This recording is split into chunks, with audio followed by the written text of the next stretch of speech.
अस्सलामुअलैकुम to all of you. I hope आप सब लोग खैरियत से होंगे। मेरा नाम मोहम्मद बिलाल हुसैन है और आप मेरा यूट्यूब चैनल देख रहे हैं ड्रीम पैटर्न।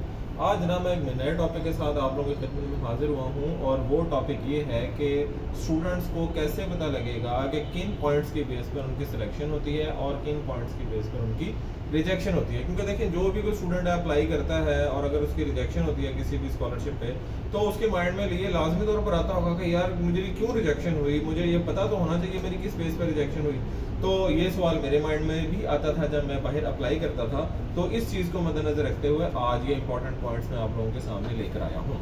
तो देखिए, जब मेरा स्कॉलरशिप हुआ और मैं बाहर गया तो मैं बाहर जाकर अपने कोऑर्डिनेटर से मिला और डेनमार्क में, और मैंने उनसे कहा, मेरा पहला क्वेश्चन ये था कि इस्लाम दुआ के बाद भी सर आप मुझे बताइएगा कि आप लोग जब सिलेक्शन करते हैं तो आप किन बेसिस को सामने रखते हैं, किन डॉक्यूमेंट्स को आप सामने रखते हैं और आपके पॉइंट्स का क्राइटेरिया जो है वो इन जनरल क्या होता है। तो ये जो क्राइटेरिया मैं अभी आप लोगों को बताऊंगा ये एक जनरल क्राइटेरिया है जिसकी बेस पे आप लोगों को आइडिया हो जाएगा कि जब भी आपने किसी स्कॉलरशिप पर अप्लाई करना है तो इन पॉइंट्स को आपने लाजमी तौर पर मद्देनजर रखना है, इन डॉक्यूमेंट्स का आपने ज्यादा ध्यान रखना है ताकि आपके स्कॉलरशिप होने के चांसेस जो है वो ज्यादा हो सके। अब उन्होंने कहा थी कि प्रोफेसर साहब, तो उन्होंने कहा कि देखिए बिलाल साहब, अगर हम फर्ज करें कि हमारे पास 100 मार्क्स हैं, हमारे पास टोटल 100 मार्क्स हैं, तो उन 100 मार्क्स में से 60% मार्क्स हम देते हैं अच्छे एकेडमिक रिकॉर्ड को। अब अच्छा एकेडमिक रिकॉर्ड जरूरी नहीं है कि आपके 4x4 भी हो। मैंने अपने पिछले ब्लॉग्स के अंदर आप लोगों के साथ जिक्र किया था कि इस बार ये जरूरी नहीं है कि आपके 4x4 हो तो आपका बहुत अच्छा एकेडमिक रिकॉर्ड होगा। अगर आपकी CGPA 3.6, 3.7, 3.5, 3.4 भी होती है तो ये भी एक अच्छा एकेडमिक रिकॉर्ड के जुमरे में आ सकती है।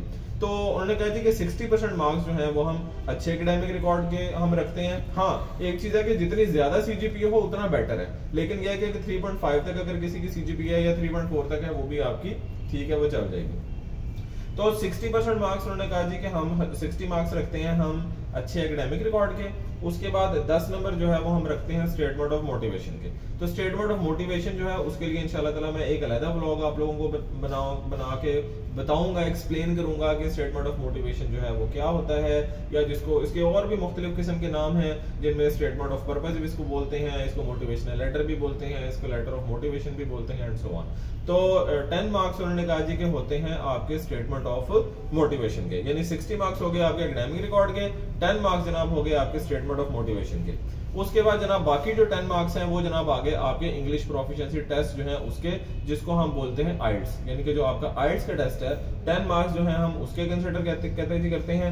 फिर उसके अलावा 10 मार्क्स जो है वो हम करते हैं आपके रेफरेंस लेटर्स के, यानी कि जो भी आप रेफरेंस लेटर्स भिजवाते हैं अपने किसी प्रोफेसर के थ्रू तो उनको भी हम कंसिडर करते हैं। 10 मार्क्स जो है वो हमारे उसके होते हैं और बाकी 10 मार्क्स जो है ना वो होते हैं आपके स्टूडेंट्स के रेलिवेंट वर्क एक्सपीरियंस के।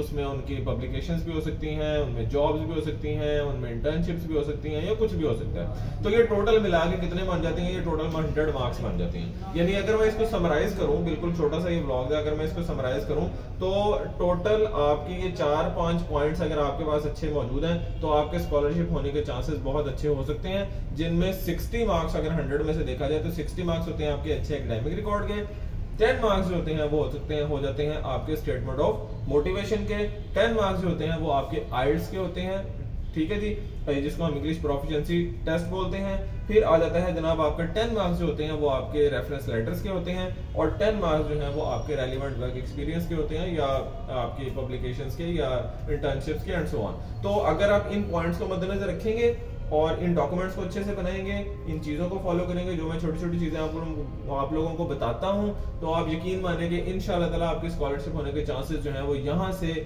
यहाँ तक पहुंच जाएंगे, यानी काफी ज्यादा इंक्रीज कर जाएंगे और इंशाल्लाह ताला आप एक लाइफ चेंजिंग प्रोसेस का पार्ट होंगे। तो आई होप कि आप लोगों ने आज का जो मेरी वीडियो है उसको एंजॉय किया होगा और आप लोगों को थोड़ी बहुत इंफॉर्मेशन जो है वो जरूर मिली होगी। तो अगर आप लोगों को ये वीडियो अच्छी लगी तो प्लीज लाइक का बटन जरूर दबाइएगा, मेरे चैनल ड्रीम गार्डन को जरूर सब्सक्राइब कीजिएगा और इंशाल्लाह ताला मैं इसी तरह छोटी छोटी वीडियोस, इंफॉर्मेटिव वीडियोस आपकी खिदमत में जो है वो लेके आता रहूंगा। अपना बहुत सा ख्याल रखिएगा। इंशाल्लाह ताला मिलते हैं नई वीडियो में एक नए टॉपिक के साथ नेक्स्ट टाइम। जज़ाकल्लाह एंड अल्लाह हाफिज।